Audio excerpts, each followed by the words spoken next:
The Da Vinci Code. It's been a bestseller for more than 2 years. It is fair to say the novel presents an unorthodox version of church history. But just how far does the author Dan Brown go? The book supposes that Mary Magdalene was the lover, if not wife, of Jesus Christ, and that the two had a child who then became part of the bloodline of the kings of France. When the author of the best-selling novel, The Da Vinci Code, said that he hoped it would serve as a catalyst for discussing about faith, religion, and history, he may not have had in mind the attack on his work by one of Italy's leading cardinals, Tarcisio Bertone from Genoa. The Da Vinci Code is a farce. I mean, you would learn more about genuine history and theology by watching Monty Python and the Holy Grail. What has attracted readers to the Da Vinci Code is its central theme, which Dan Brown claims is a fact, that a mysterious European society known as the Priory of Sion has for centuries guarded a momentous secret, that Jesus Christ married Mary Magdalene and their descendants are living in France. It's not surprising this has incurred the wrath of many Christians, including the Vatican, while others have wondered if there might not be some truth to all of this.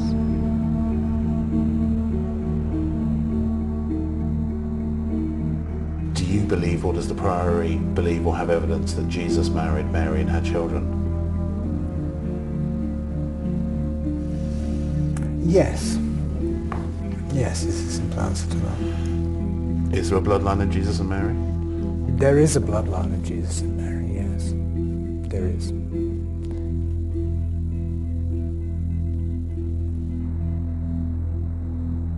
Three years ago, I set out to investigate what some believe is the greatest cover-up of all time. The truth about the real Jesus of Nazareth and his relationship with Mary Magdalene.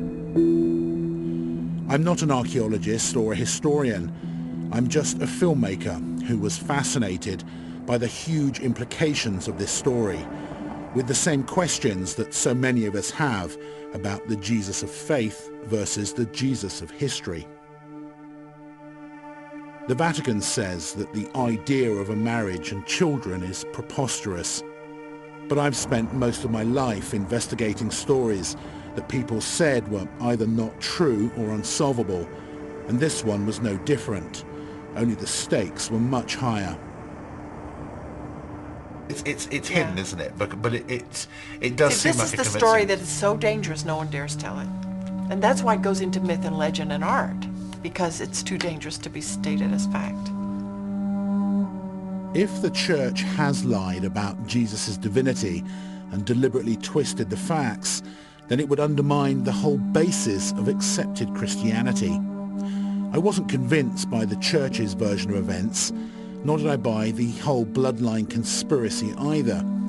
But when you look at the hidden messages encoded in paintings, in documents, and even in churches across Europe, they do seem to tell a very different version of the Jesus story from the New Testament. I mean, look at this. They're holding hands. Their right hands, which is an element in the liturgy of marriage. She looks pregnant, right? Apparently. She does to me. The success of the Da Vinci Code has brought so many people to the awareness of this subject that something has to happen. Either it has to be proven false or it has to be proven true.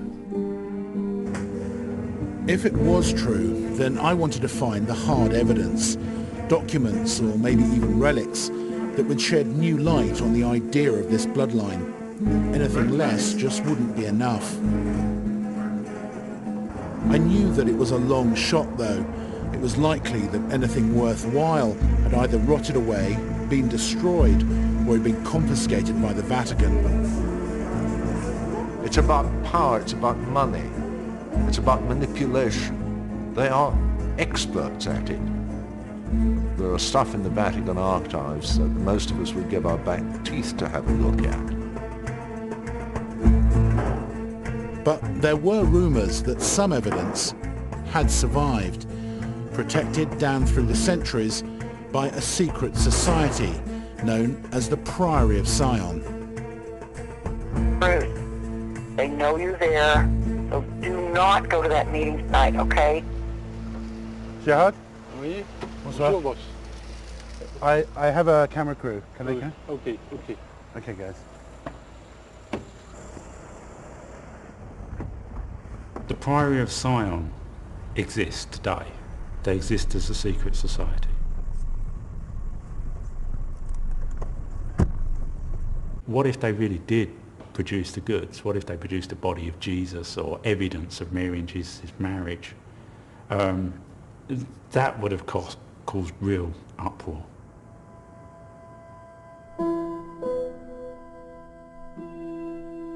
Back in 1979, the Priory's Grand Master, Pierre Plantard de Saint Clair, claimed that the early Merovingian kings of France had married the descendants of Jesus and Mary Magdalene, creating a sang royal, a royal bloodline, the true Holy Grail. This led to the bestseller Holy Blood, Holy Grail, which first brought these ideas to the world and which later inspired Dan Brown's Da Vinci Code.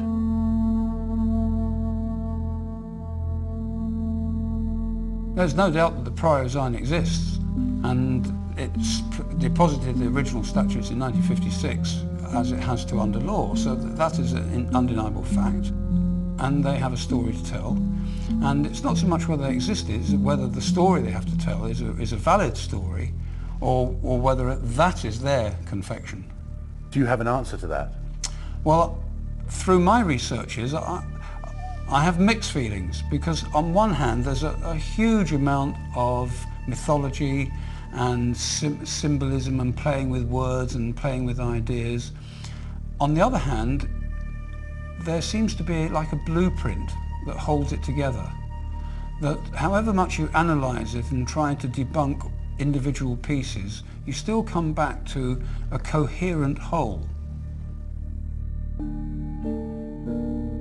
Plantard's checkered past had led most people to dismiss the entire affair as his personal fantasy, but I wasn't so sure.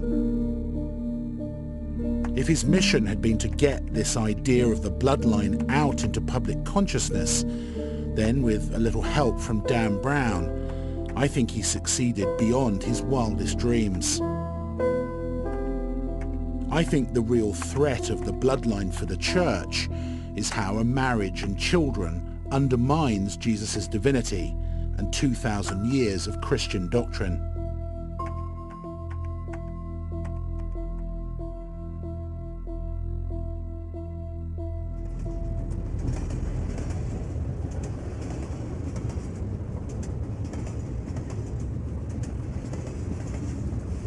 Pierre Plantard had died in 2000, but there were reports that the Priory was still active today. My first real lead was a man in Paris who seemed to be carrying on his work. His name was Gino Sandri, and he claimed to be the Order's General Secretary. Through my French producer and translator, Eduardo Flaherty, I asked him if the Priory was real. Oh, c'est une société réelle, à part que sous le nom de Priory of Sion, il y a plusieurs structures. Et lorsqu'en 1956, il a été décidé de rendre une association publique, c'est un message qui était envoyé dans certains publics. Vous avez certaines choses. Nous savons que vous avez telle chose. Et nous avons telle chose. Documents? Entre autres, ouais. Among other things. What are the secrets they're guarding? C'est quel genre de secret qu'ils gardent? Oh là, je ne peux pas m'étendre là-dessus. Je ne peux pas... C'est un sujet dangereux. It's a dangerous subject. Il y a deux organisations, le Priory of Sion et l'Église catholique, l'Opus Dei. Il y a les bons et les méchants. On pourrait ajouter une chose. On pourrait dire que certaines œuvres d'art sont codées. Mais il il faut comprendre ce que cela signifie. But you have to understand the significance in these codes. Gino Sandri became the Priory spokesman in the mid-80s and seems to be carrying the flame of the Priory to this current time. And he has put out various press releases on behalf of the Priory, and one assumes from what he says that it's still in operation. Dans ce que j'ai essayé en répondant à vos questions, ce n'est pas de donner la vérité, mais de fournir les éléments pouvant permettre d'approcher la vérité. That would give you parameters from which you can start looking for the truth. Do you feel we're on the right track? Est-ce que nous sommes dans le bon chemin? Ah oui. Oui.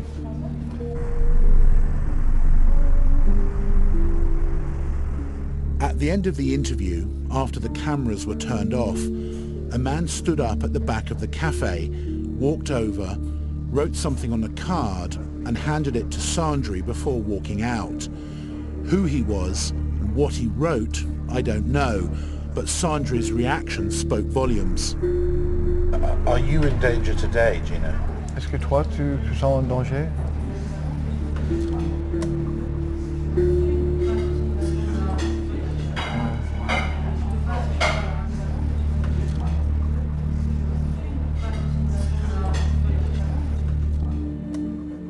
Sandri said that one of the coded works of art that he'd referred to was The Shepherds of Arcadia by Nicolas Poussin, a 17th century French artist who was rumoured to have been a member of the Priory of Sion. It depicts a group of shepherds studying a stone tomb out in a field. One of them is pointing to a Latin inscription in the stone, Et in Arcadia ego.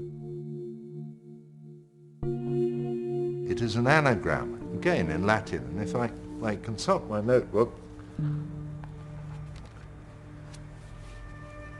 when you transpose the letters, you get et ago in arca Dei, and I act in the name of the Ark of God. Is there a game being played here? Oh, almost certainly there's a game being played here, and it's a game that would appeal very much to the author of Da Vinci Code, Dan Brown, who loves solving puzzles. But who's playing the game? What's the point? Tim told me that the bloodline does exist, and that he's actually met some of its members. I spent some 8 or 9 years investigating this story and seeing how I could substantiate it. And the conclusion we came to is, while it cannot be actively proved that their claim to descent from Jerusalem is absolutely certain, what can be seen by evidence amassed over nearly 8 centuries of records is that these people had preserved a story that said Jesus did not come to die on the cross to redeem us from sin, but to reveal a spiritual pathway of initiation leading to sacred knowledge or gnosis. This is a tradition which has been well accepted in France for many, many centuries. So there is a bloodline? Yes, oh, very definitely.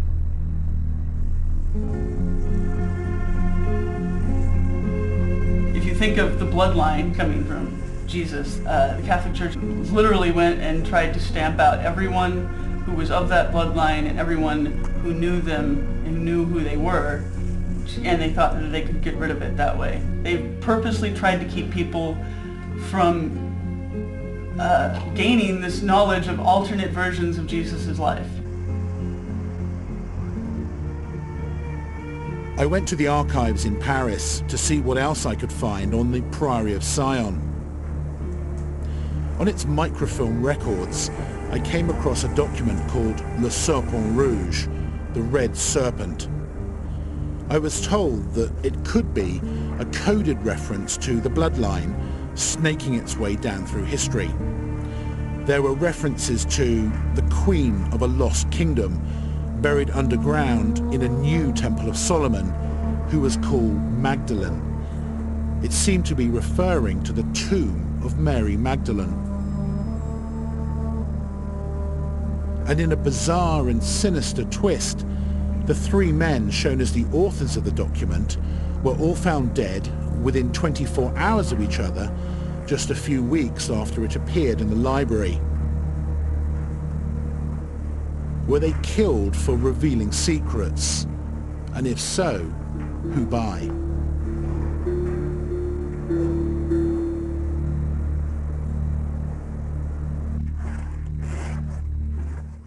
I called one of the few academics who's actually made a study of the Priory of Sion to see what he made of it all.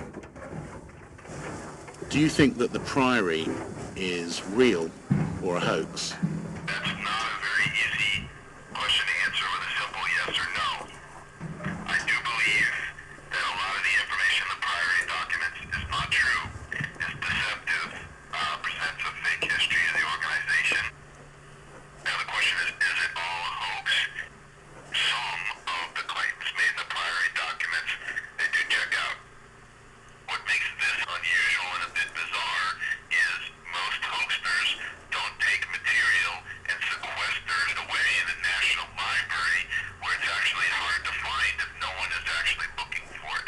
That kind of behavior is a little bit strange. It's not like most of the other hoaxes that have occurred in history. What do you make of the so-called bloodline theory that seems to be interwoven with the whole Priory mythology? Well, at least according to the Nicene Creed, he was both God and man, and if he was both, certainly the man part of them could have had a wife and fathered children, right? So that doesn't attack the fundamentals of Christian theology. In fact, what was more controversial, that Jesus might have survived the crucifixion, or that the crucifixion might have been faked, or, I mean, the bottom line being that he had not been resurrected. That means he wasn't God, wasn't the Son of God.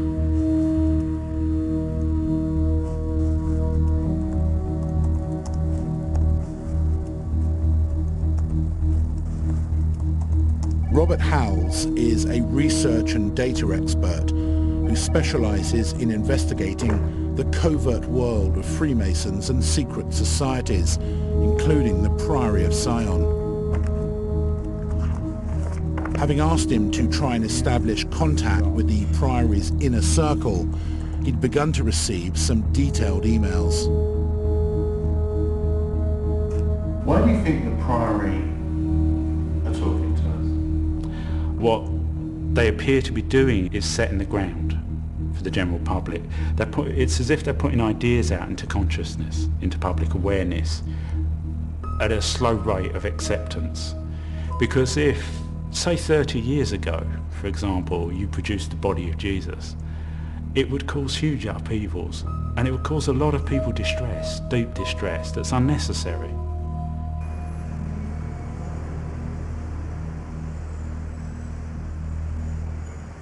There have been emails going back and forth for a couple of weeks now, but the good news is that Rob's contact in the Priory has finally agreed to meet in person. I mean, I still don't know who he really is. I don't know why he's agreed to meet. I don't know how safe it will be, but I think it's a gamble worth taking. If this guy that Rob knows is in the kind of inner circle of the Priory, then it's the first time someone that important has gone on record for like 30 years. So this could be a real coup.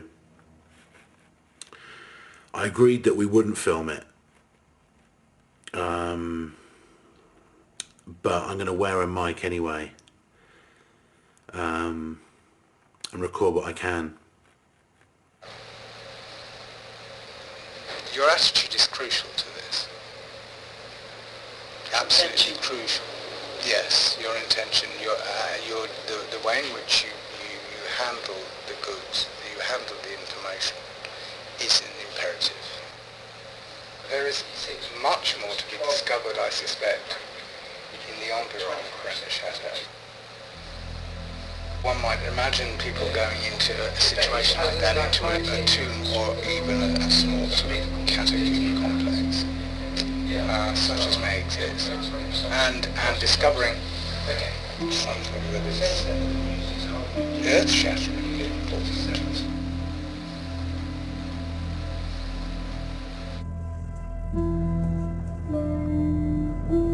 The village of Rennes-le-Château was an interesting reference because parchments that were said to reveal incontrovertible evidence of this bloodline were reportedly discovered there at the end of the 19th century.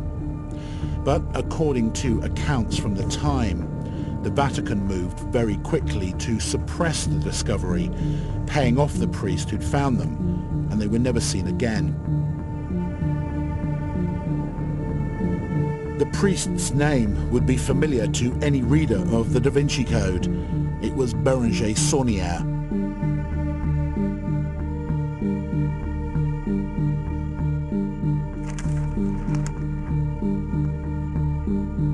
Rob had sent me over 100 emails from his Priory contact. The claims and the information were fascinating, but was any of it true?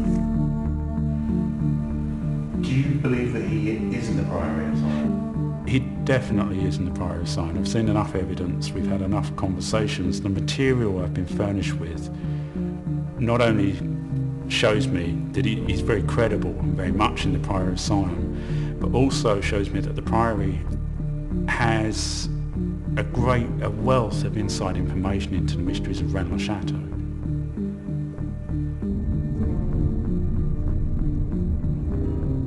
Even though Rob was convinced that he was the real deal, I wasn't so sure. How did I know that this guy wasn't just making all this stuff up?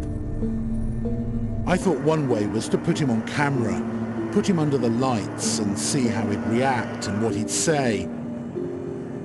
So after weeks of negotiations about where and when, Rob arranged for a meeting.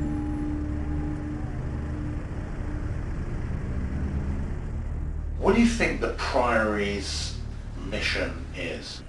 The Priory of Sion is propagandizing on behalf of this idea that there's this royal bloodline.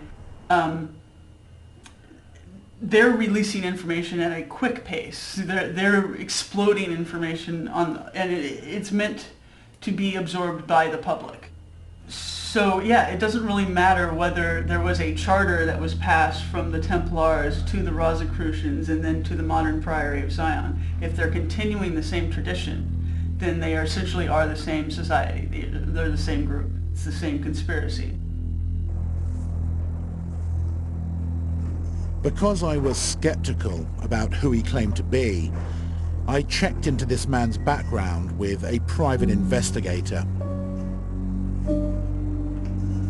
What we found was his name was Nicholas Hayward.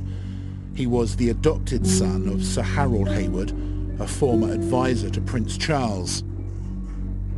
He was a collector of rare alchemical texts, and he was a high-ranking 33rd degree Freemason. Do you think this man's hiding something? It's unusual for somebody to be so difficult to get into in the UK. We just found a lot less doors than there are normally. And it may well be, for example, in an extreme situation, he had adopted a totally new identity. Are you a member of the Priory of Sion? I have friends in the Priory of Sion. I speak on their behalf. Zion is not really a secret organisation. Zion just does not choose to operate and cannot really operate in the light. There is a lot to fear in some respects. We do not seek publicity, but we delight on occasion when the right people come along with the right mindset and intention. And that is why I am here. Do you believe, or does the Priory believe or have evidence that Jesus married Mary and had children? Yes. Yes, is the simple answer to that. Is there a bloodline of Jesus and Mary? There is a bloodline of Jesus and Mary, yes. There is. Do you have evidence within the Priory? Is there evidence? There is evidence. Beyond what's in the Bible, beyond the Talmud, question. and there exists evidence beyond question, but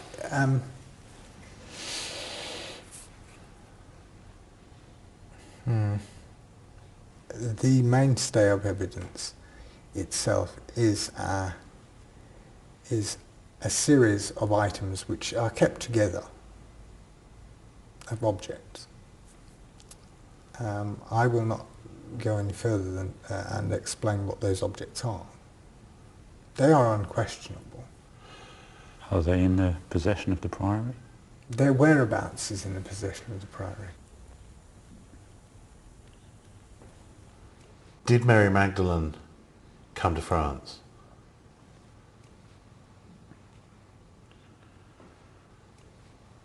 The body of evidence itself attests to that wholeheartedly.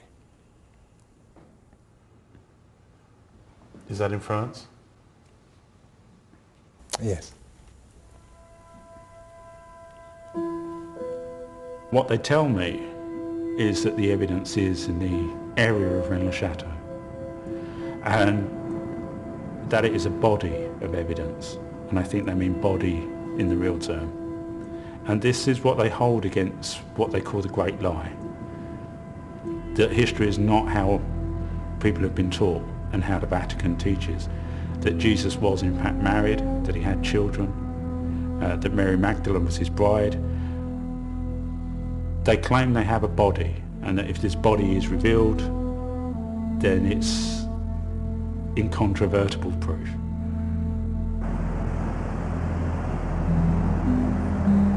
To replay this message, press 1. Neighbors with me, hey, listen, we had your cell phone checked, and they're pretty sure, the guys here are pretty sure that there's some sort of a bug on it. Don't ask me how it works, but anyway, the guys are checking a little bit further, but they also checked that noise on your hotel phone, that buzzing, and they said that there's most likely a wire on that as well. Be careful and watch it, and call me when you can. Let me know how that meeting went. Be safe. Bye.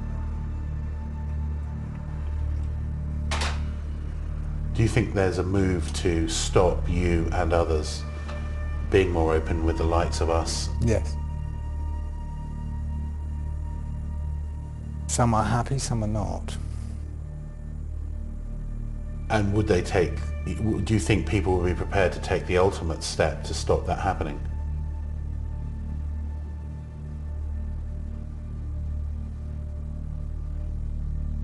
Don't ask me any more about that, please.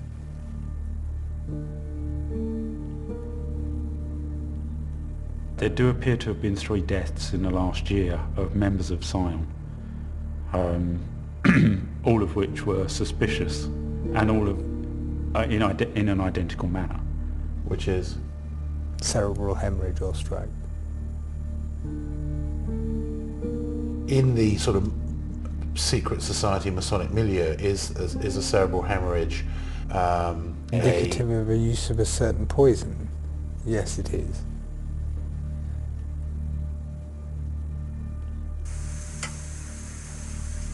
Oh, it's like 2 a.m. and I just got a call that a man we were going to meet, Lord Lichfield, died last night at a party. Apparently he died of a cerebral hemorrhage, and he was going to show us some papers he had connected to the Priory and this whole mystery. So I don't know if he was in the Priory, but I do know that apparently he did have a copy of The Shepherds of Arcadia in his private study, which is the painting that Gino Sandri said was one of the coded works of art for this whole mystery. So maybe that's just a coincidence. And maybe it's a coincidence that he died of a cerebral hemorrhage. And maybe it's a coincidence that he died just a few days before we were going to meet him and talk to him about the bloodline.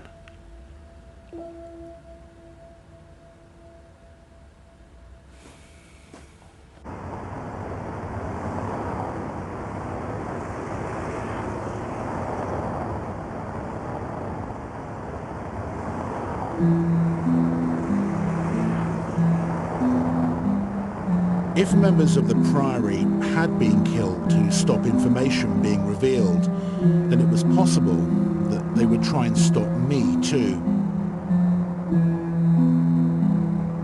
I contacted a member of an important Masonic lodge in Paris to find out what he knew about the Priory and the bloodline. He agreed to talk to me as long as we didn't reveal his identity.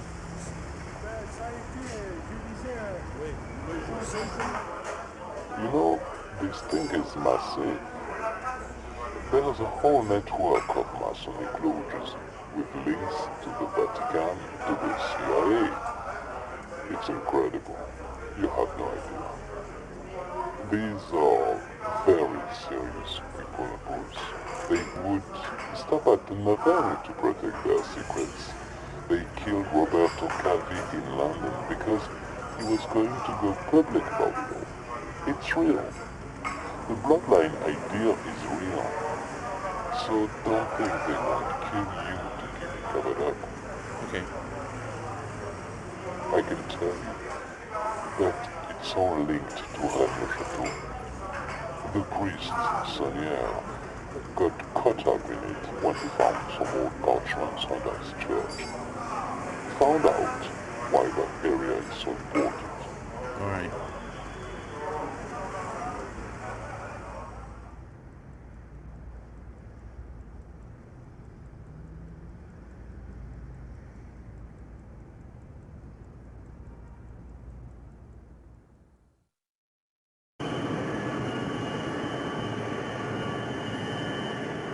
There's definitely something vastly important buried in the region of Rennes-le-Château. It has to be religious.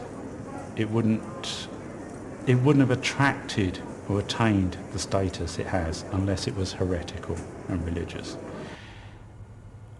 The most likely thing to be down there, and the most shocking thing to be down there, would be the body of Jesus.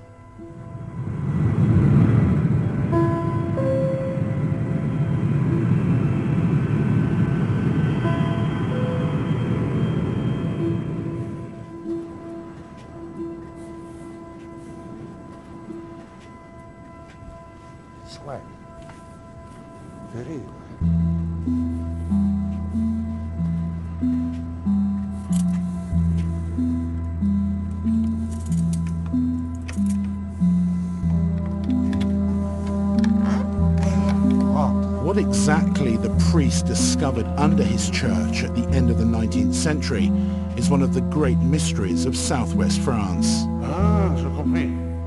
Tu as compris? Yeah. The rumours are that he found hard evidence of the bloodline, maybe even the tombs of Jesus and Mary Magdalene. Et personne n'a vu ça. Huh? A local artist and author, Alain Foral, got the keys to the church and agreed to show me where the priest had made his discoveries. He said that during renovations of the church, Saunier had uncovered a staircase down into the crypt, which was hidden behind a false door in his wardrobe.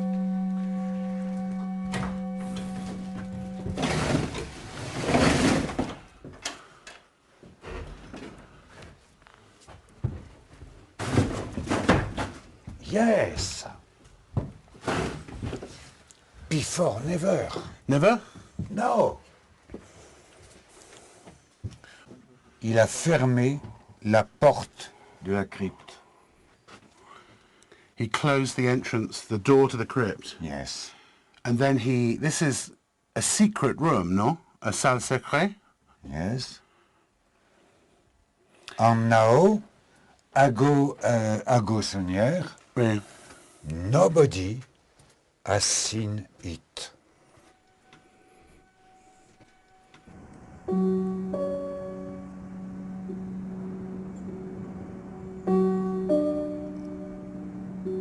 I went to the current mayor of Rennes-le-Château to see if we could excavate beneath the floor in that secret room. He said it was impossible. No way it would be allowed. He'd wanted to excavate beneath the church for years, but the French government wouldn't let him. Apparently his applications for a permit remain locked in red tape. There were powerful people, he said, who didn't want this affair exposed any further. Est-ce qu'il y a des gens qui voulaient de cacher les vérités? Yes.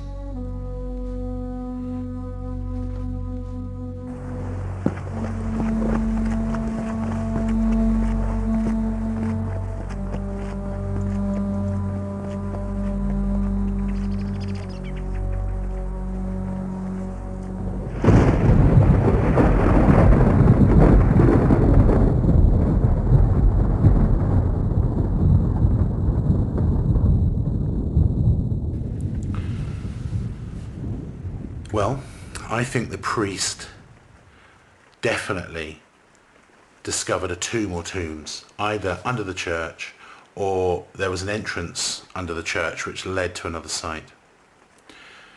I'm so confident because we've been approached by a number of locals from Rennes-le-Château, very quietly, who've actually showed us gifts that Saunière gave their parents and grandparents. We've seen jewelry, we've seen coins, and in one case I've actually seen a solid silver 13th century chalice, still in the same leather box with a little handwritten note from Saunière. So these are substantial, valuable items for a little country priest to have. So yes, he found a treasure, which he probably found in a tomb. The big question is, what else?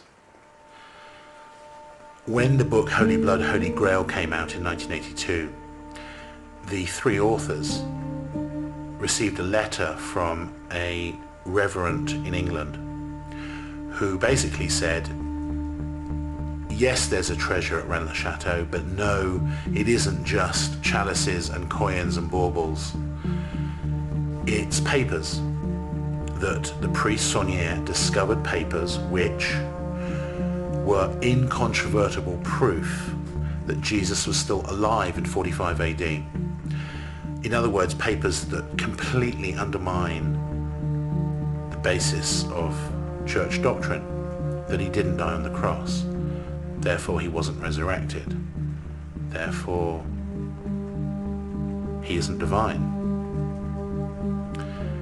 This reverend said he got this knowledge from a priest who had actually touched and translated these parchments at the Church of Saint-Sulpice in Paris. Apparently, they then went into the hands of the Vatican and they've never been seen since. Now, it's possible that Saunière left a clue about the contents of these parchments in his church, because Station 14 traditionally depicts the body of the crucified Jesus being carried into his tombs by his disciples. But in the church at Rennes-le-Château, someone's painted in a moon to the top left corner of the scene, which sets it at night. And of course it's against Jewish law to touch a dead body at night. And you could interpret it as they're not touching a dead body because he was still alive. In isolation, it's a fascinating hypothesis. When you tie it into the letter that the authors of Holy Blood, Holy Grail got, that Saunière had discovered parchments that were incontrovertible proof that Jesus hadn't died, it's not so wild an idea to say that this was the way the priest subtly wanted to leave a message that would outlast him and that would have us still asking questions 100 years later.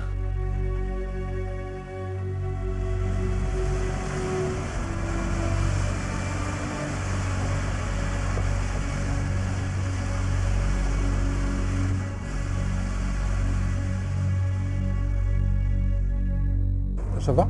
Allez, c'est bon.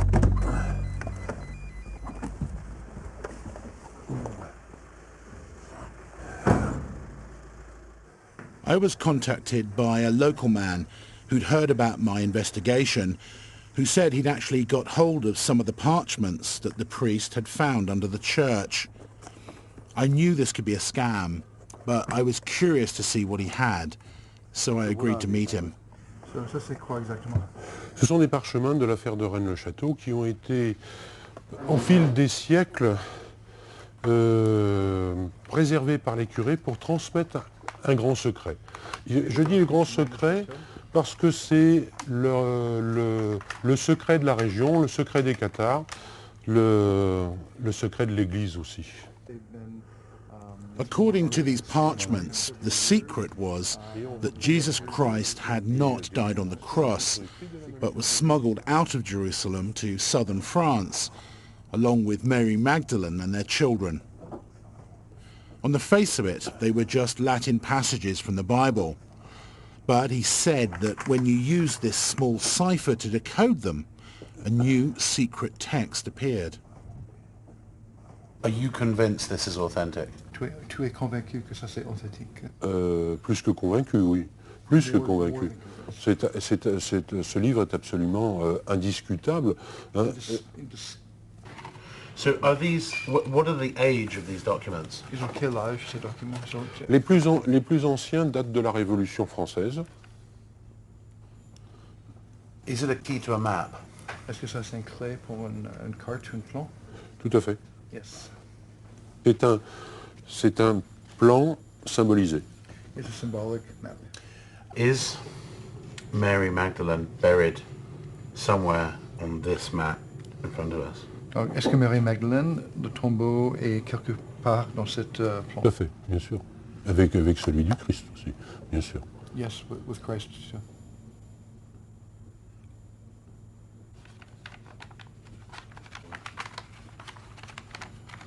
What does he know? What form the bodies are in? Are they embalmed or skeletons or?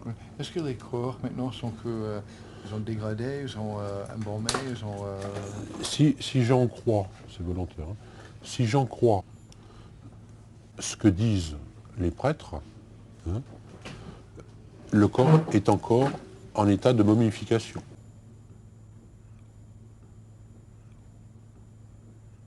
I feel that I'm being led to the fact that you have the body of Mary Magdalene.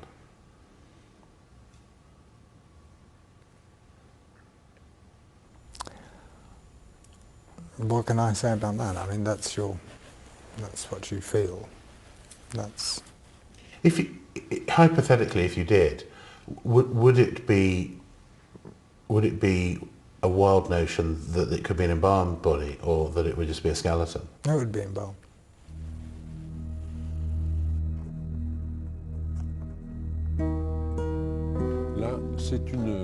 The parchments reveal that the embalmed bodies of Mary Magdalene, of Jesus and their children were buried in an underground temple near Rennes-le-Château. Donc, ce qu'on peut trouver dans le temple à l'heure actuelle, on a reconstitué l'équivalent d'un temple de Salomon. So what's in the temple is a reconstitution of the Temple of Solomon. When was it built? C'était construit quand? 5e siècle environ, la base, 5e siècle environ avant Jésus-Christ. Ah, 5e siècle avant Jésus. The 5th century before Jesus. Is there a temple underground? Yes.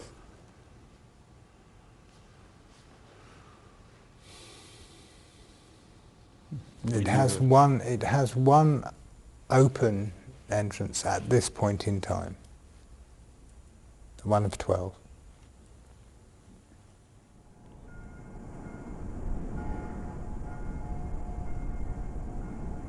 Is this a necropolis as well?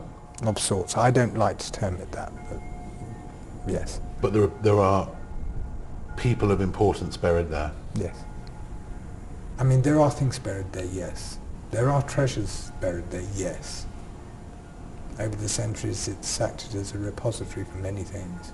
And there's still a lot to be discovered there. Is Mary Magdalene buried in this necropolis? Oui, si on en croit les documents que l'on a entre les mains, et si on en croit aussi les vitraux d'église, ils sont effectivement là. If that temple really is there, that will be the location of the evidence. That will be where the body of evidence is. The body of Mary. If it's the body of Mary, the body of Jesus, the head of John the Baptist, that's your location.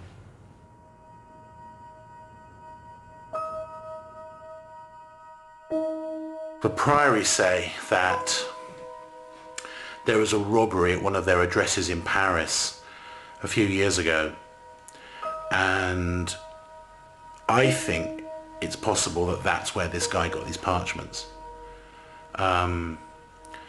So whether they're original copies of the parchments the priest found in Rennes-le-Château, or whether they're modern forgeries, doesn't really matter if the information is true.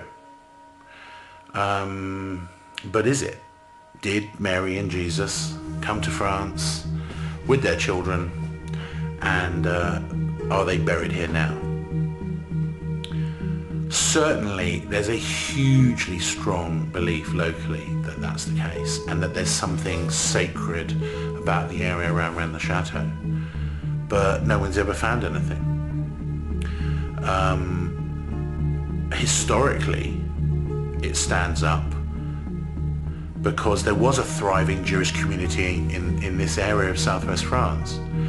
So if you were looking to flee from Jerusalem, it is possible that Mary, with or without her children, maybe with Jesus or his body, did come here to France and settle.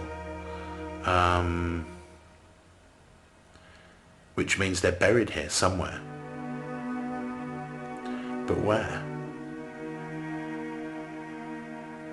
My producer in Los Angeles has found a lead that might be interesting. It's a website called The Tomb Man, and he claims to have found a Knights Templar tomb near Rennes-le-Château, which is connected to the whole Saunière mystery. You can see photos of the tomb on the website, and there's what appears to be a body under a shroud with a red Templar cross on it, and there are chests and other items in the tomb. I think it looks, like a film set. I think it looks too good to be true. I'm very skeptical, but it is worth checking out. And Renee's arranged a meeting for tomorrow evening in the next door village, so we'll see what Mr. Two Man has.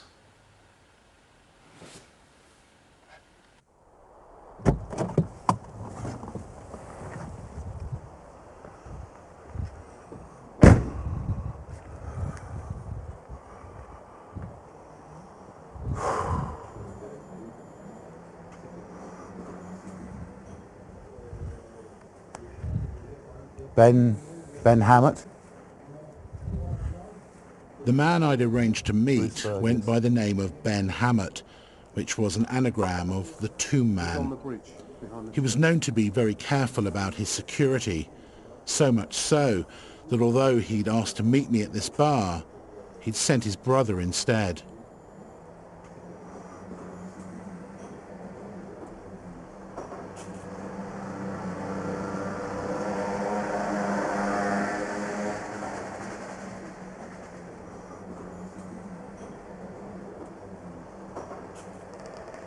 That is very bloody weird. I eventually met Ben himself just around the corner. He'd been watching us from the bridge. It was clear from his reactions that he was very uneasy about the camera being there, but after a brief chat, we arranged to meet again the following morning for an interview.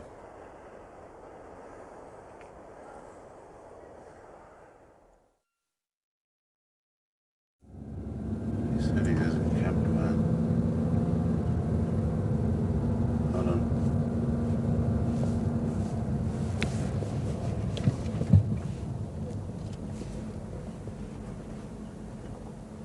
This must be him.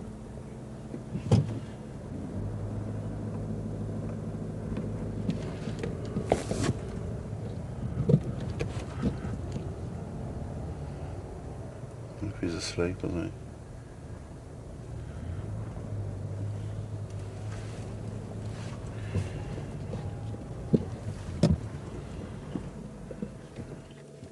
Keep turning it.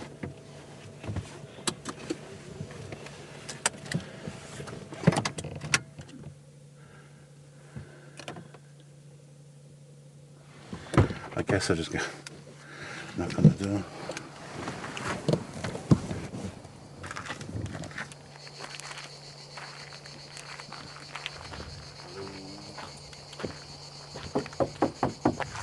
Ben? Hey. Can I come in?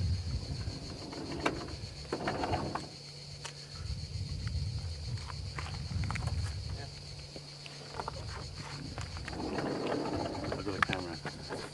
Okay, yeah. So this is home. Home sweet home. He told me that he'd first come down to the area with his brother in 1999 to look for treasure after seeing a documentary on Rennes-le-Château on the BBC. He said that they spent day after day in the church looking for hidden clues and messages in the statues and murals, trying to unlock what they believed was a coded map. 1.82 meters.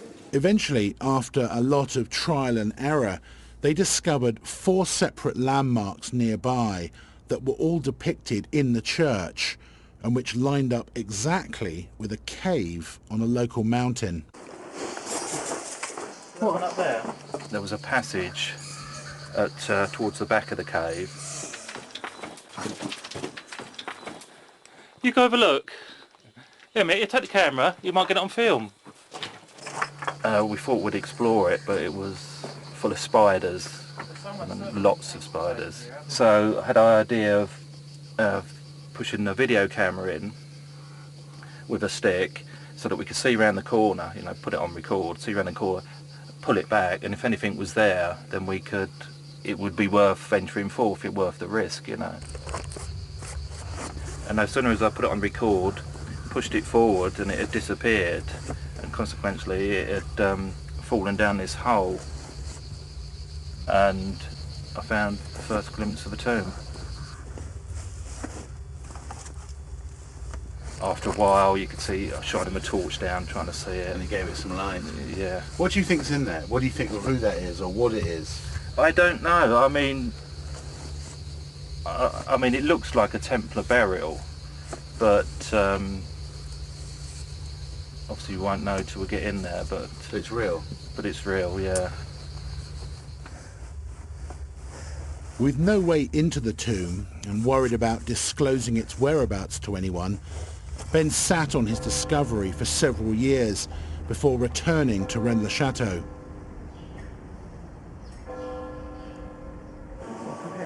Once again, using the same method that had led him to the tomb, he identified hidden clues, which he said the priest had embedded in the decor of the church, a secret map which could be overlaid on the local landscape.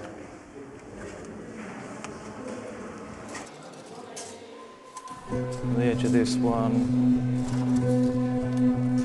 1.22 metres. He connected the crouching devil figure just inside the door at the church with an ancient pagan landmark not far from the village known as the Devil's Armchair. Ben said that if you imagine the devil seated in this chair, his gaze falls on a specific spot of ground a few feet away. dug and eventually found the first bottle, and inside was this. Is that Sonia's signature? Yeah. It was rolled up? Yeah, it was rolled up, and this is what we could see through the glass, this bit here. And what's on the other side? It looks like a map. Yeah, this... What do you make of it? It took a while to decipher, but what was interesting on this, we have this three-part key design, and deciphered it reads, "Begin at the beginning, not the church, yes, Mary Magdalene, begin or start." Begin, beginning, and Magdalene. These cryptic clues led Ben and his team to a real place not far from the village, a sacred spring called the Source of the Magdalene. And using measurements hidden in the text of the clue, they were led to an exact spot where he found a large stone engraved with the initials of the priest, Bérenger Saunière. Yeah, got a bee. Got a bee. You want me to hold the water still? And then... What's that? Not that close, maybe not. That is a definite... That is a bee. That shows up well, doesn't it? Yeah. So we followed this arrow, done a line of sight, much like we did the first one, and all along that line of sight we checked all crevices, any likely hiding places, and that's eventually, after a bit of searching, we found this grotto-like cave entrance. We dug, cleared the leaves away, dug down and found a bottle. And don't pull it out. Yeah, I want my camera ready to get pictures of you, Ben. Here we have. The bottle is a lot larger. I'm not going to move it, I'm just trying to see how far...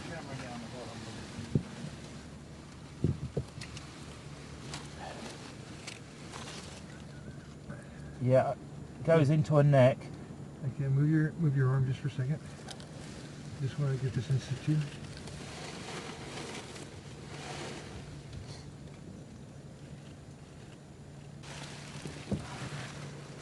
Keep it upright just in case there's any water in it, and if there is it would run down to the bottom. Yes, it's been sealed with red wax.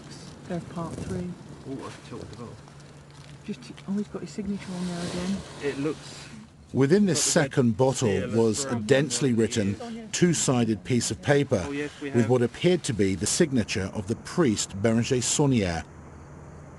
By rearranging the order of the letters and words, Ben said he was able to decipher some hidden messages within the text. I have entered a tunnel in the mountain and found tombs of the Knights of the Temple and the Cross. The Knights protected a great secret in written manuscripts which I have found. The enemies are not the heretics, but the church in Rome. I have abandoned and renounced my false church. I have done what I've done to preserve the secret. Maybe in the future the time will come for the secret to be revealed. Now, how are you feeling by now you found the second one, when you found the second one? It's hard to describe. It's I don't know how to describe it. It's like woof, you know, it's, I don't know, it's awesome.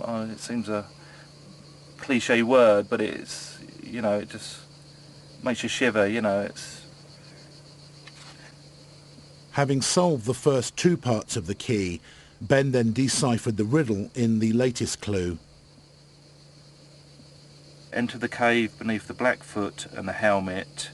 To reveal the place here to dig, does the boy on bended knee. The Blackfoot, the boy on bended knee and the helmet were all shown in the Stations of the Cross in the church at Rennes-le-Château. These led him to a helmet-shaped rock known locally as the Guardian, high on a mountain not far from the village.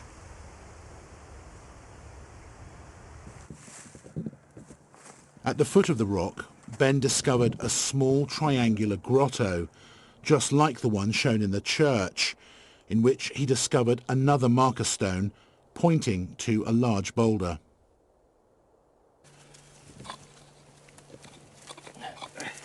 What, mind your feet? Stay with it, that's it. But there's a bottle underneath it. Just. They didn't tell you that particular. Oh, that's heavy, isn't it? Yeah. Found a bottle, Sandy. The bottle was under the huge rock which almost killed Ben. Yes, honestly. I don't believe it. Bottle. Finally. Keep it in that pouch if you want. Number 3. Or what we think is number 3. I think, you know, the question that everyone's going to have is that this stuff looks amazing. Why you? I guess they'd suspect that it's a big hoax, because, you know, there's so many hoaxes around this mystery. Yes. But, I mean, it's not a hoax. I did not bury these. I believe Sonia was responsible for these. We know he went walking along all over the landscape, doing whatever he was doing, searching or planting these. We have photographs of him in certain locations where these were found. It's, I think they're genuine Sonia artifacts. And why you? I mean, why not Henry Lincoln or all these other people who are searching for treasure? You've got to get, I mean, look outside it. I'm here in the middle of it. I'm here walking the landscape. I'm here following the clues in the church. It's not that I've just gone and looked at it and immediately found it. You know, there's been work, there's been disappointments, there's places I've searched and found nothing, you know, many places. It's just, it takes a while to get into the head of Sonia, but once you're in there, it sort of clicks.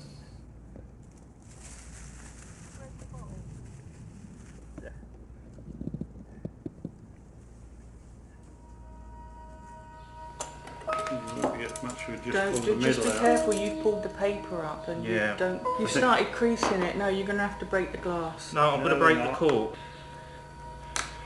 Okay, careful of the paper now. I think you're going to damage the paper. We certainly are, but we're going to get it out anyway. No, we need to crack the bottle. No. Don't. Can I open it and see what's in there?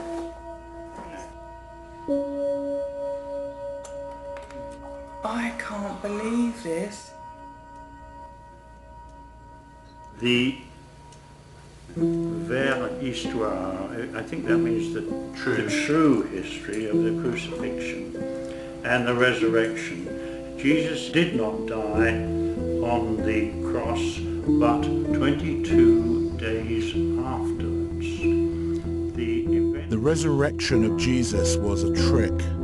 It was Mary Magdalene who took his body from his tomb. The disciples were fooled.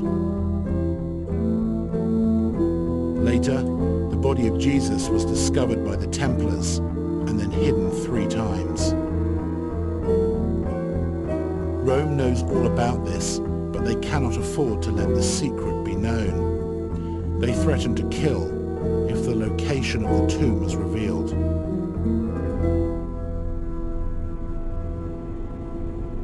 Oh yeah. After several weeks together, I got a call from a worried Ben.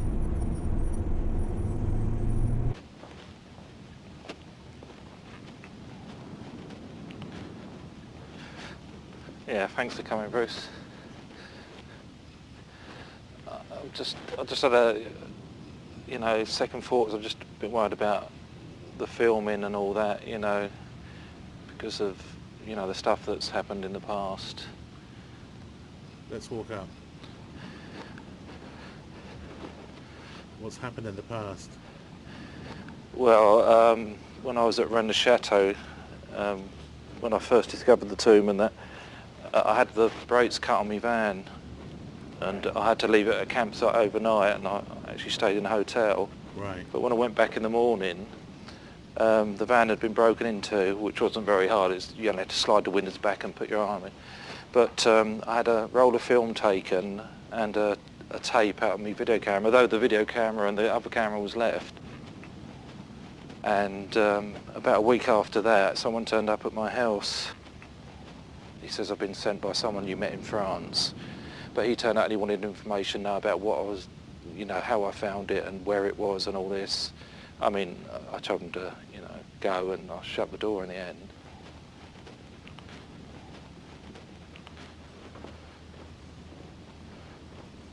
Do you think you're in over your head? Yeah, maybe. What I'll do, Bruce, I'll go away and I'll give you a call, okay? All right. All right then, mate. Thanks for meeting. Be careful, Ben. Yeah, you, Bruce.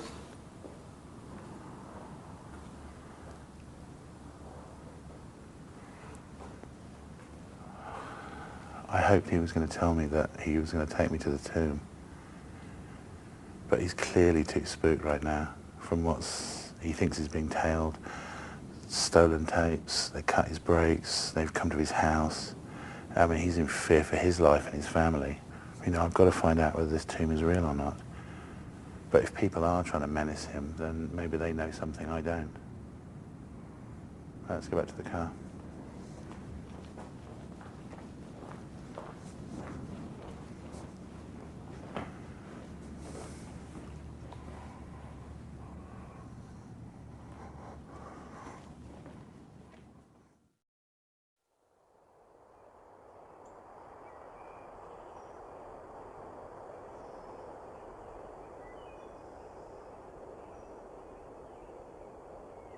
Although he was still worried about the threats against him, we eventually returned to the area.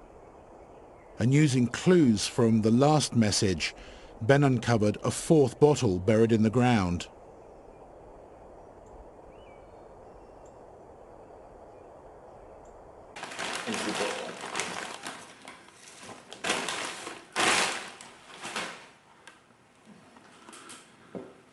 If I hold it up to the light, you can see the message inside.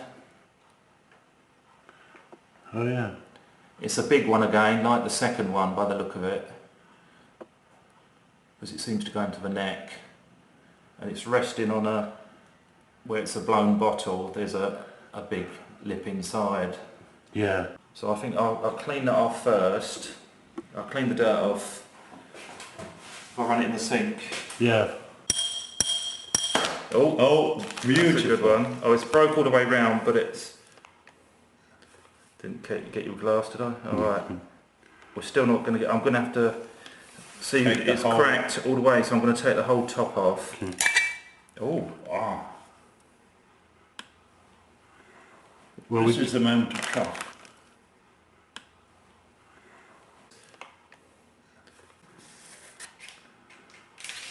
Right. That's it. Let's just move this out the way. Oh.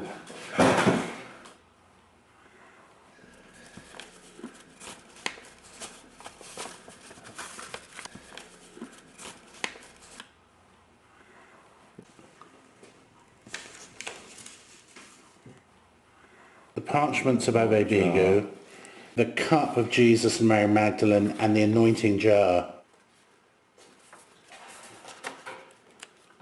But it's basically seems to be pointing to that these three things might be here in this box, right?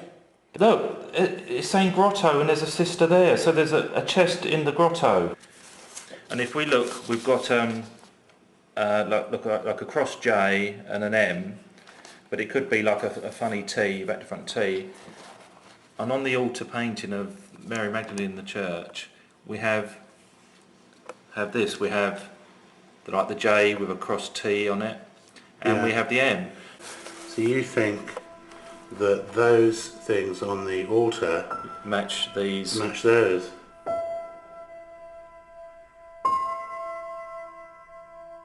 Is where she is a real place? Yes. Was Saunier trying to tell us, was he trying to give us a specific location? Yes. Of what? An entrance. we hiked across the valley from Rennes-le-Château up towards what's known as the Cave of the Magdalene. And when we got there, we realised that when you look back at the entrance, it matches the shape of the cave in the Clue, almost exactly. And Bill Kersey, who's a friend of Ben's, did a dowsing. Is it there, Bill? And found a spot where he thought there was something large buried in the ground, which is where Ben dug. What do you think, Bruce? Do you reckon anyone's dug here? No.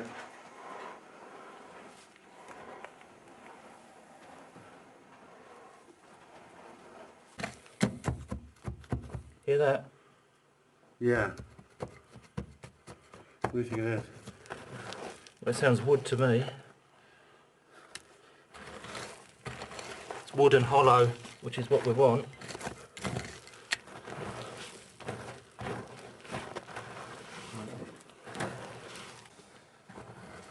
Oh, can you pass me It is the wood. light as well? Yeah. Just tap it. How big is it? How big? Yeah, it is a box. Yeah, here it comes. I think I just pulled the lid up then. So it can't be locked. Okay, hold on. What you're doing is you're pulling the top off. You see, there's a... Oh yeah, and we're letting earth in. Oh, you're pulling... It's opening halfway. Okay. Pop it out, Dan. Can you pop it over here?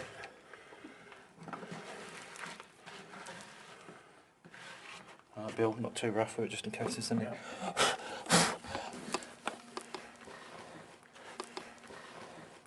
I'm going to slip into It's amazing. How do you feel? I want to open it. Should we open it here or...? Yeah, absolutely. What about, have you got your filming going? Yeah, I'm live and... Alright, you ready? You can see, can you see, Bill? Just give 1 second. I can see. Okay. I got a funny light. We're there. So this could be the first time in 100 years. Look at the hinges, Bill. Wow. I think just stop it. I might break the hinges. Shall I just try and work it?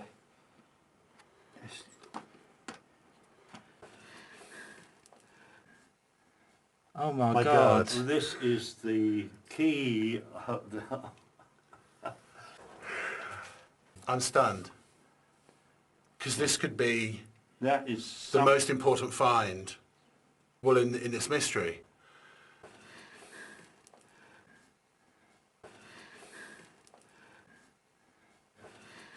Okay, so what can we say? I just want to hold the cup of... if it is a cup of Jesus. Careful. I'll put that in there, but I think it's on a piece of rock. Okay. It's a bit mouldy. What is it made of? Pottery, yeah. Pottery. It's got a crack down one edge. And there's a scroll. And there's we'll leave the scroll till we get back. And the coins. We'll have to go back. Yes. It's old. And this is, it looks like the ointment jar. Old. Yes. I don't know what It's something else. How do you feel? I can't believe it, actually. No, it doesn't seem possible.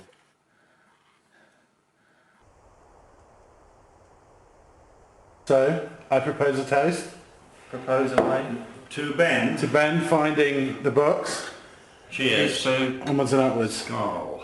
Is to finding things. Was it St. Anthony and the Hermit is the saint of finding things? Yes, things that are lost. Cheers, St. Anthony.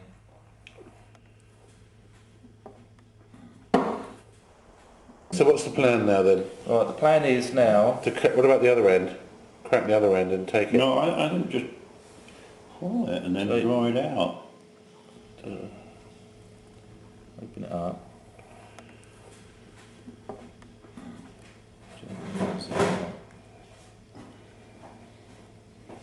Oh, that looks interesting.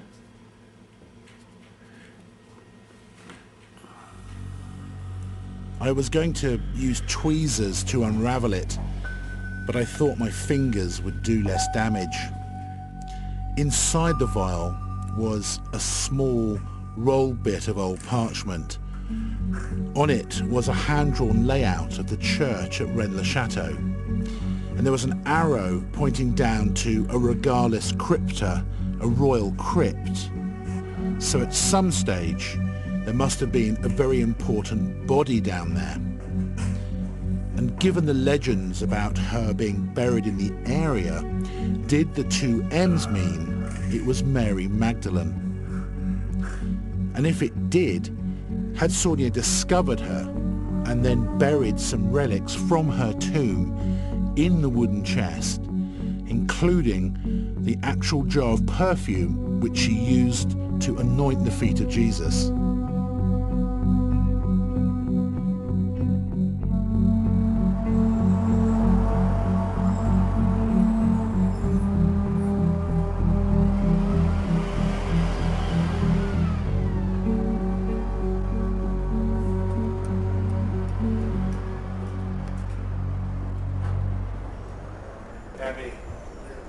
Good to see you. Good to see you too. Welcome. How are you? Good. How was the flight? Excellent. Tiring. We flew to London to meet with Israeli archaeologist Dr. Gabriel Barkai, one of the world's top experts on ancient relics from Jerusalem, who'd agreed to analyze the contents of the chest.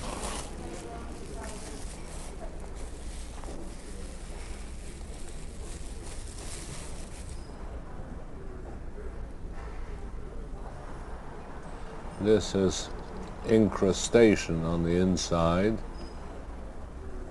and then the outside, which is good Jerusalemite stuff. It most probably originates from a tomb. The collection includes a small bottle-like vase, which is an unguentarium. It was for perfumes, which were meant to counter-effect the odors inside a burial cave. The second one is a bowl with an outflaring rim with a small flat base. The third object is an elongated glass bottle which belongs to the type known as alabastra. It is made of glass imitating alabaster prototypes. They are no doubt from the vicinity of Jerusalem, or generally from Judean origin, from the 1st century BC. I had a look also at the coins. They also seem to be Palestinian. I had the impression that several of them are Byzantine in date, that is early Christian, belonging to very generally 5th, 6th centuries AD. And one of the coins seemed to be a silver coin of the Crusaders in Jerusalem, the Jerusalem Kingdom. Now this is an important piece. This is one of the coins of the Roman procurators. Again, you see the flan, which has the diagonal side. There's the Jerusalem mint. There's one of the Roman procurators in Judah, a palm tree on the other side, the palm branch here. When would this date from? This is 1st century. AD? Yes. It's very interesting. I'm very happy that I saw it with my own eyes. I'm very happy. My impression would be that it could have been either purchased in modern time in the antiquities market somewhere in present-day Israel and brought over to Europe. Another possibility is that it was discovered in the past in an unknown way and then transferred to Europe. So it is possible. It is possible. It would be not out of the question that artifacts excavated by the Templars, Knight Templars in Palestine or even in Temple Mount would find their way to Europe. The finds in this chest are really intriguing, and it is really something that inflames the imagination. Whether it is connected to the historical Jesus or not, time will tell. Thank you very much. The production office in Los Angeles got the results back from Oxford University's Carbon-14 lab, who'd analysed the small roll parchment in the vial. There's a 68.2% probability that the parchment dates from between 1440 AD and 1480 AD, and a 95.4% probability that it dates from between 1430 AD and 1520 AD. It's great results. That second line is AURF. Okay, hold on. Ben had managed to translate the text on the far left-hand side of the parchment.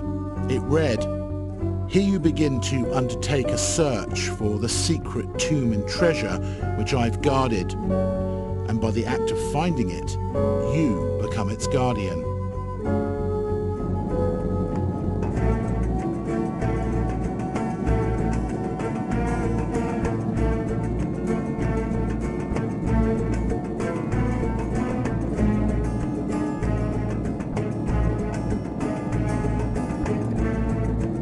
The cup, the small ointment jar, and the alabaster vial were all authentic 1st century relics from in or around Jerusalem.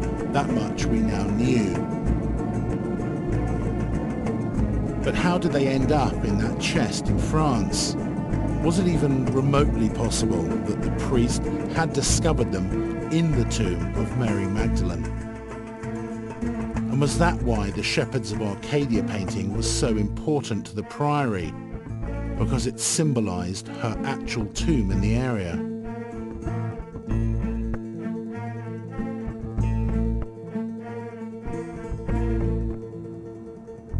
When I got back to France, I called the man from the Priory of Sion to get his take on Ben's discovery. Hello? Hi Nick, it's Bruce. Hello, Bruce. I mean, I really want to try and get down to, brass tacks, as it were. I mean, go for it. Does that tomb exist? Is that which tomb? What, her tomb? The tomb of Mary Magdalene? Yes, it does. And it's in the area? It is in the area. And did he get that from it, do you think? I cannot think that he got it from anywhere else. And was it an object of veneration by subsequent sects and orders, etc.? What about the cup? Ditto. Why? Because it would celebrate the marriage? Absolutely. And they would venerate them because it's symbolic of the marriage and the bloodline? Yes. Why us? Why did we get to do this? You have approached this from an entirely different way from any other group, any other individual, any other team, any other inquirers. We're waiting for someone like you to come along.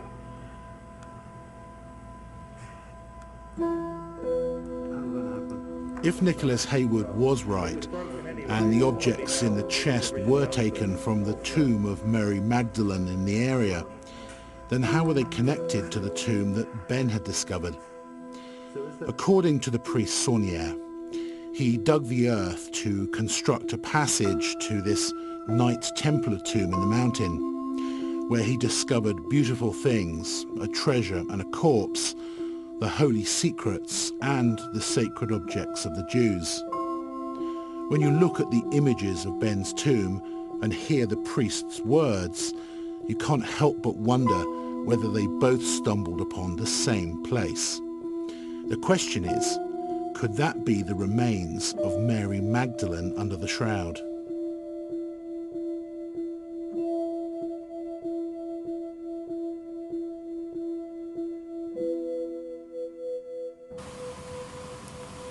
Yeah. All right then, Pat. Yeah, well, thanks for the warning. Yeah, speak to you later, mate. Cheers. What happened?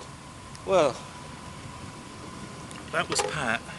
He's a German mate of mine. He helps me out here sometimes. He's a Rennes enthusiast. And there's this bloke who he knows from the German forum who said he knew where my tomb was and he knew who was inside, and he was coming out here to Rennes, and then he was going on to Jerusalem. But in Jerusalem, he was captured by someone, and his son was shot in front of him. And then he was shot. Bloody hell. But he said he knew where my tomb was, so was that why he was shot, or...?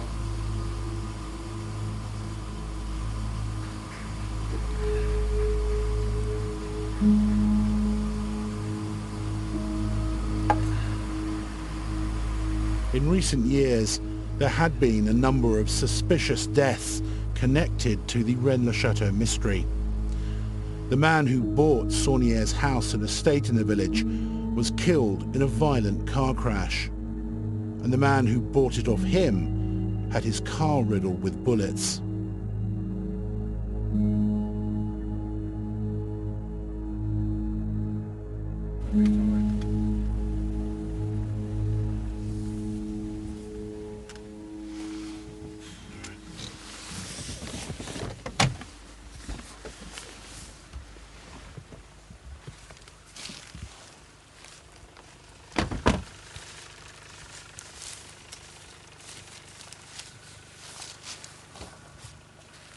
Ben decided to go back to the tomb that night to try and see who or what was down there using a remote camera. And given the news from Jerusalem, he asked the cameraman and I to stand guard outside. Is that everything? That's everything, yeah. Don't need anything else? No.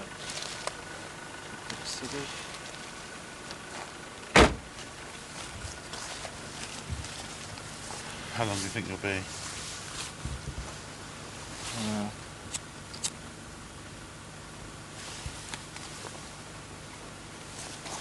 Well, I've got to uncover it all first, dig it all out, the foam and everything.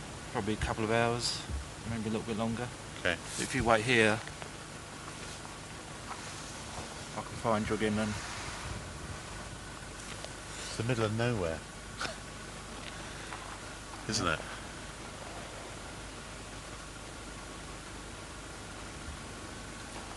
If you hear anything in the bush, it's probably just wild boar or something.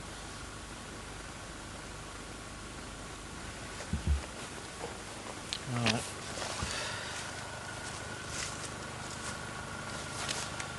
It's over with.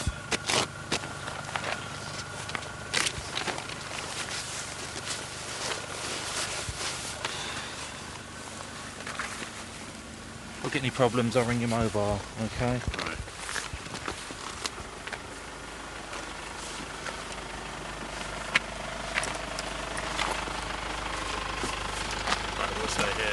Aaron, let him go off. We're staying here. We're not going with him.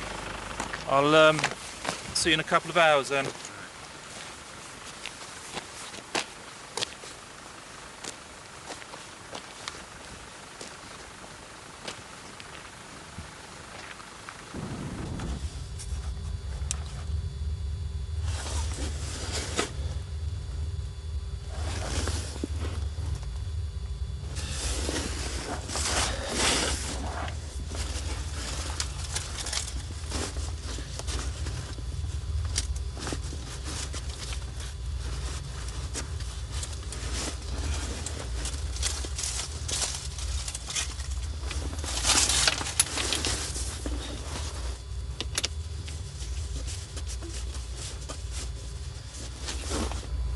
An hour's work ahead of me.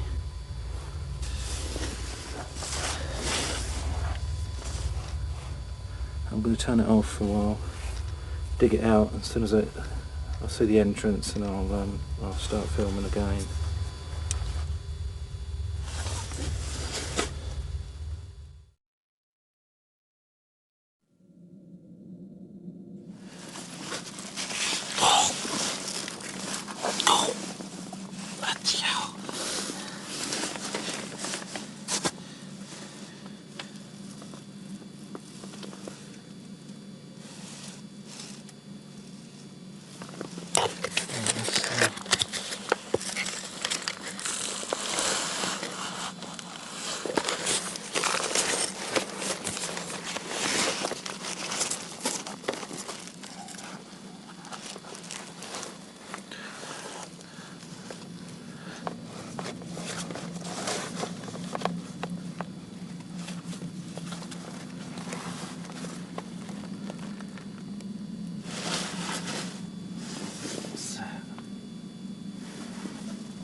There's lots of rocks.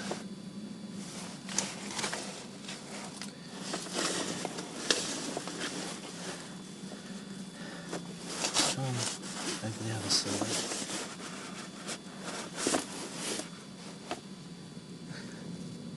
Oh, gold! I can see gold.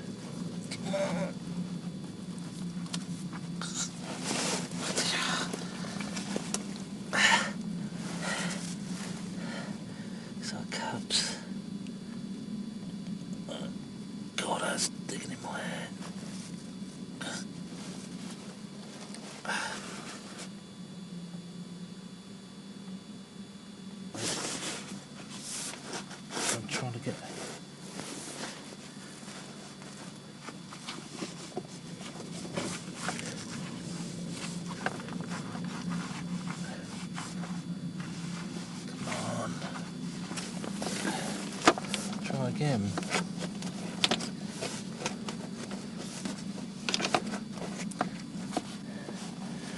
Try and do is lift the cloth up.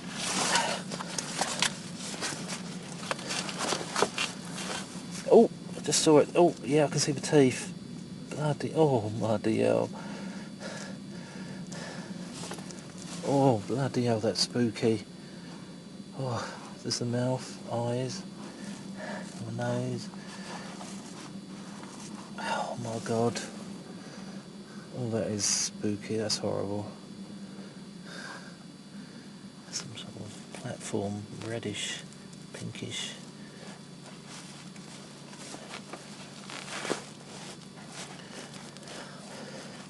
God, bloody hell. Come on.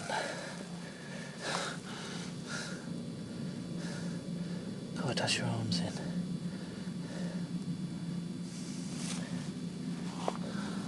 Well, it looks like it's partially mummified. It certainly looks like there's skin on it.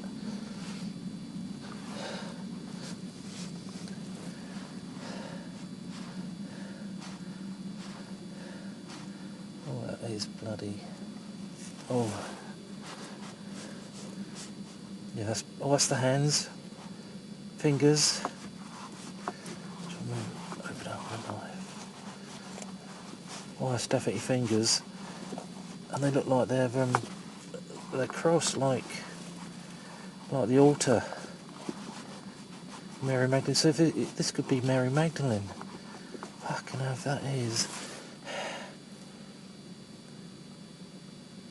Yeah, the fingers definitely look overlapped.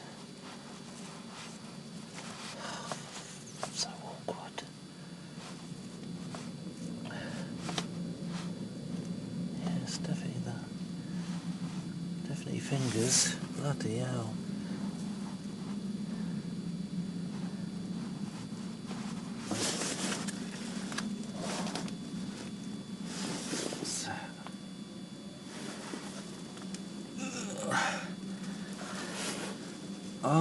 is the entrance.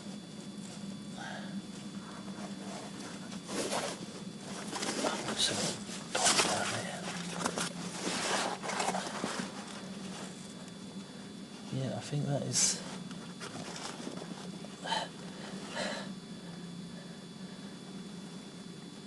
It looks like a wooden beam, like a support, a lintel.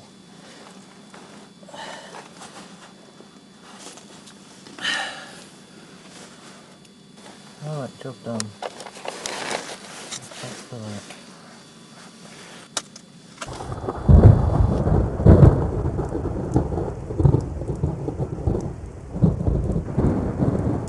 Wow. Wow. I mean, that looks old. That is incredible. Look at this, and you can. What's it's lying on this? What's this? Like? Yeah, that looks like there's a marble around here called rose marble. I think that's what, and that's what it looks like. That is. So it's lying on a marble like plinth. Yeah. Look at that. I mean, can you get this stuff out? No, they can't get in. There's no way in. But you can't lift it out where the camera's gone down? No, the hole's too small. You know. How big's the hole? I don't know. Like that. A bit bigger than this monitor though. Oh, so it's just that's... Yeah, that's right. Just big enough to get the camera down, really. Well, it's amazing footage. Stunning. And it looks real to me. I mean, there is a corpse under that shroud. Just seems too hard to fake. Yes, you could put the items in there. You could perhaps even, find a mummified corpse. But who's going to put that huge marble slab in there? I mean, this tomb's out in the middle of nowhere. So,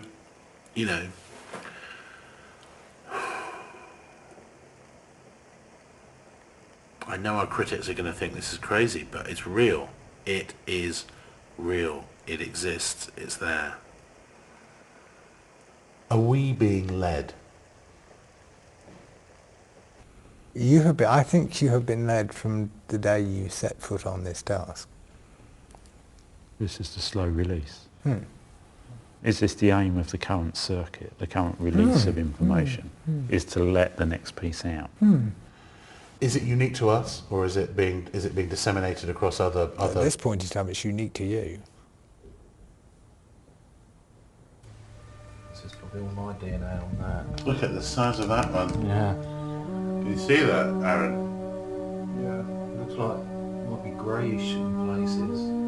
It's a fair old size. Okay. We'd been able to collect some hair strands from the skull for DNA tests at Lakehead University in Ontario, Canada. There wasn't enough DNA to be able to establish either the age or gender of the corpse, but they were able to genetically map the origin of its ancestors to the Middle East.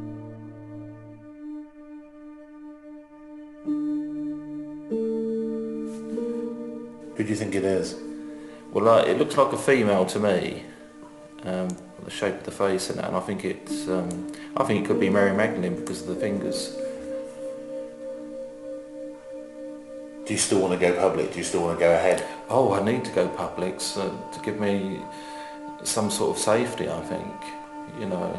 Even though I'm not giving out the location, I think this needs to be got out there as soon as possible, really. Although Ben thought it could be Mary Magdalene, I wasn't so sure.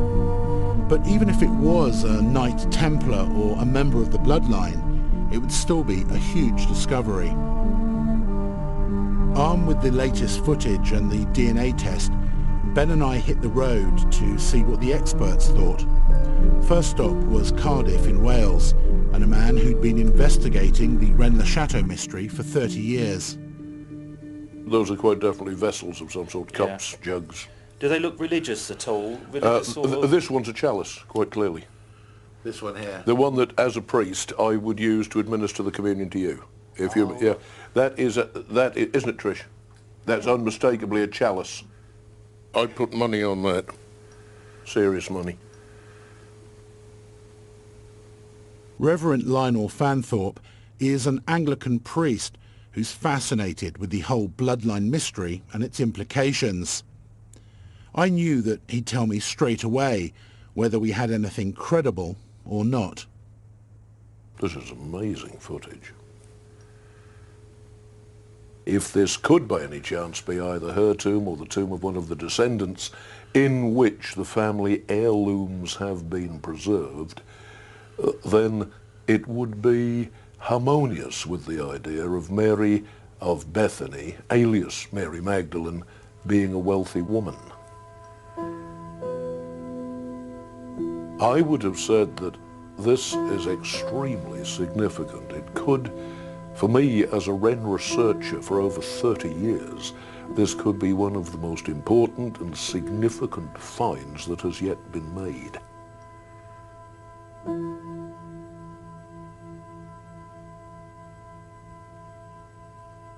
The way this body is simply just lying there under this shroud, it is not your common or garden burial. Our next stop was Dr. Aidan Dodson at Bristol University in England, one of the world's most respected mummy experts, who'd recently discovered the remains of the pharaoh Ramses I. It's almost lying in state. Yeah, isn't it? It's kind of lying on this. That's exactly what it looks like. It's something. It's the body. People would kind of walk round and. Yeah, and the very fact that it hasn't then been taken away, it suggests to me that there's this idea of some kind of veneration, because clearly looking at the stones from the other side, it has been properly filled up. It was not just been abandoned. Back in our edit suite in Los Angeles, I showed our footage to Professor Robert Eisenman, a world-renowned biblical scholar and the leading figure in the translation and publication of the Dead Sea Scrolls. That looks really interesting because that's clearly a mummified corpse. But now you've got to ask other questions. You know, you have to carbon date that corpse. It isn't enough to take a strand of hair from that corpse and see if it's male or female and then make all sorts of suppositions on that basis. You have to go in there and carbon test it, see when it could have come from. It does look very, very mummified. That doesn't mean someone couldn't have picked up a mummified corpse, wrapped it in a Templar-like shroud, and put it there. My question is, okay, it's too perfect. Why is the shroud sitting there with the cross so you can see? Why in a wet climate like southern France hasn't that whole thing rotted away? What do you make of that chest and the items in it? Well, honestly, the chest worries me quite a bit. It seems a little too packed. A perfume vial, a bowl, this kind of thing. Why would someone put these things in there? All of the coins, etc., etc., etc. Now, I have no doubt that these things will turn out to be authentic in terms of what they are. But how did they get there? You know, what you have to do is you've got to go very carefully. You have to go step by step before you make any claims, because the whole world is waiting to laugh you out of the room. And you have to go really careful. I've been involved in things that were ultimately turned out to be frauds and forgeries and things like that. And these things can be very clever and very, very crafty.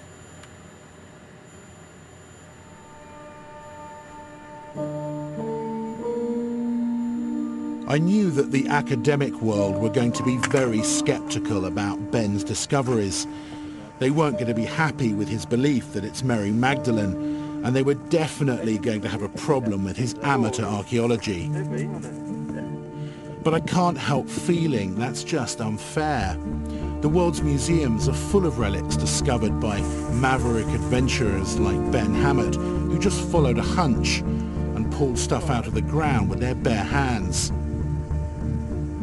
Why do you have to have a PhD to uncover something truly remarkable? The guardians of the walls are always going to try to protect the status quo. They have two choices. They can accept this and all its implications, Or they can just say, there's no evidence for this, and maintain the trenches that they've built. But in that case, they'll be even more out of step with the people. Has anyone ever called you a bad Christian, and how do you react to that? People, it makes me sad to think that people out there think I'm there to attack the church, when in fact I'm bringing them a gift, if they could only perceive it, of reuniting the masculine and feminine at the very heart of the story. I asked a group once, I said, you know, what if this had been our model in Christianity? And one woman there was Polish, and she shook her head. She said, there would not have been a Holocaust. We would have had a whole different history if we had had that as our model. It could be the renewal of Christianity to have this story be told. What if the second coming is actually our renewed vision of who Jesus really was, and now we have him hand in hand with his partner, as in that window?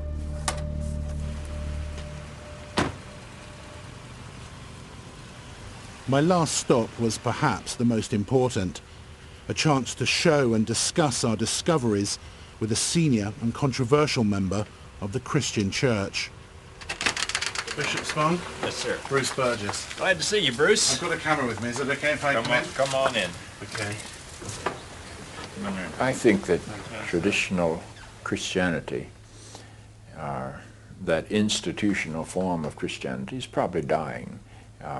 And I'm not sure that letting it die wouldn't be a good thing to happen, because I think when you look at the manifestations of traditional Christianity, they're not very life-giving. We've blessed slavery with the Christian scriptures. We've blessed anti-Semitism with the Christian scriptures. We stood by and watched Hitler destroy 6 million Jews. And then we were negative about women. And then we're negative about gay people, and we've been negative about left-handed people, and we've been negative about mentally ill people, and we've been negative about divorced people.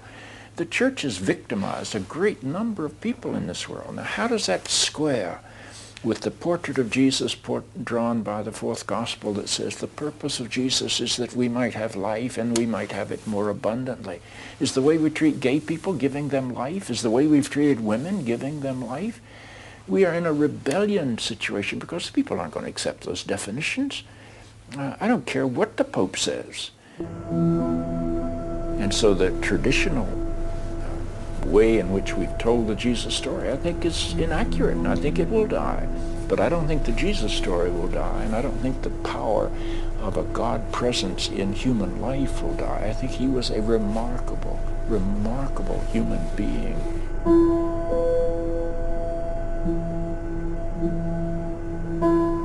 It's been a hell of a journey,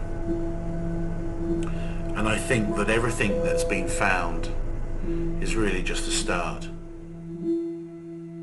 But I do think now that Jesus and Mary Magdalene were married. I think they did have children. I think Mary and the children did flee to France, and I think that they are buried there now. The cup and the jar are authentic first century relics from Jerusalem. The tomb is very real, and now we know that the corpse has a unique Middle Eastern DNA profile. And of course, what lies beyond that blocked up entrance could be the biggest discovery of all. And maybe the treasure that was smuggled out of Jerusalem. But we won't know anything until there's an excavation. So really, I've come as far as I can go. For the record though, I do think that it's possible that these discoveries, especially the chest and maybe even the tomb, were somehow placed there for Ben and for us to find. That doesn't make them fake in any way. It just means that someone with an agenda wants this material revealed. But who? I think the jury's still out on the Priory of Sion. They might be real, or they might just be a convenient front for something else. But there was something that Nicholas Hayward said to me, which has nagged away at me for over a year now. Do you have insiders in Rome? Yes. Who are members of the Priory? Yes. Did the Vatican know that? Yes. Why do they not kick them out? Some people you can't remove.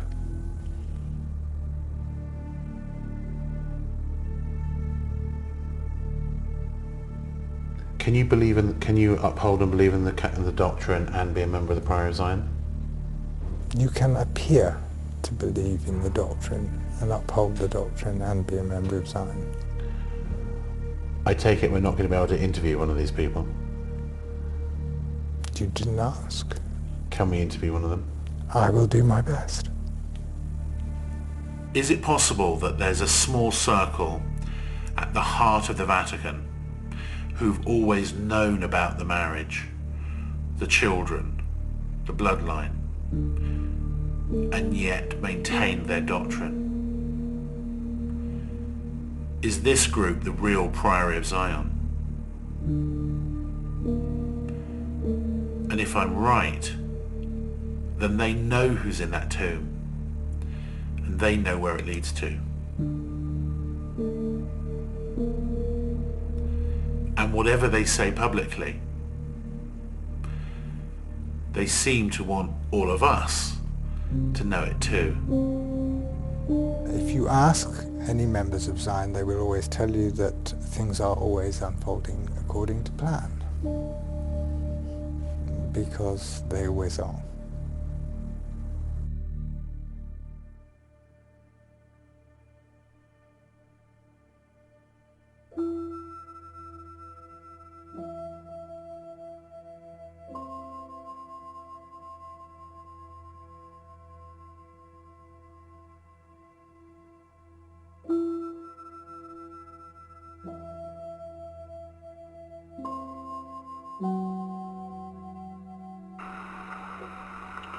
I would like to suggest to you, and let's just say I'm only thinking out loud. Yes.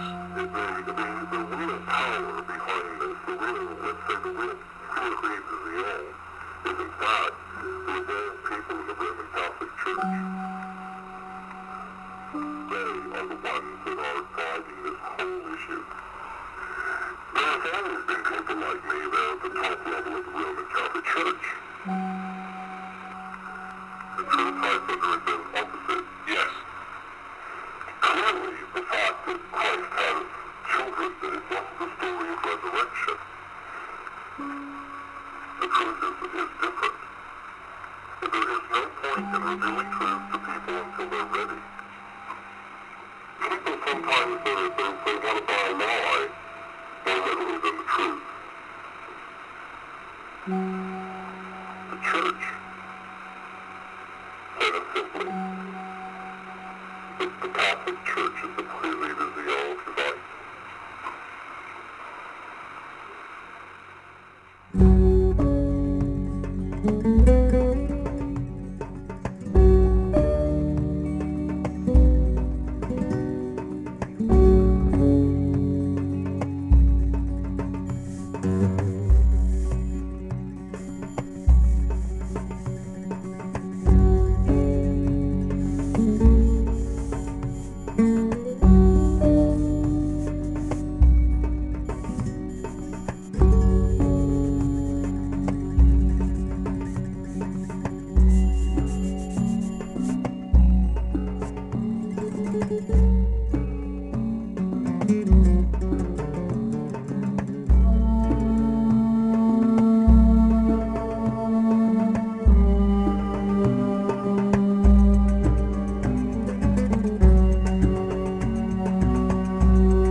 Magdalene. I don't know if they had any children, but I think Jesus was a man, and yeah, he could fall in love with her, so I think it's really a possibility. If he was married to her, then that would like blow everyone's mind, saying like, well, everything we believed up until so far isn't really true, or is just a farce. The Gospels were written centuries later. Gospels is not real history. I think that it would be a positive thing, and I think it would make the whole concept of Jesus and religion more accessible to the world, especially the world that we live in today. If there was proof one day, it would not shock me at all. It would just validate probably what I kind of knew intuitively. I think it'll be a great thing that he was married because he was a man while he was on earth. So and he found someone that he loved, and they were together, and they loved each other, and there's nothing wrong with loving somebody. Married, and Jesus married? That's crazy. Don't believe it. Don't buy into it. Not at all. I think if it were true, it would have been in the Bible. What? No. That's crazy. Yeah. It will have a very big impact on the world. I think a lot of people that are very religious will sort of start doubting what the Bible says and start doubting what they feel. I think it would be very controversial, but I guess just basically the truth is the truth, and people should pursue the truth above what they wish the truth was. If Jesus and Mary are found to have been married, I think it will greatly upset traditional sections of the Catholic Church, because it will mean they will have to rewrite history.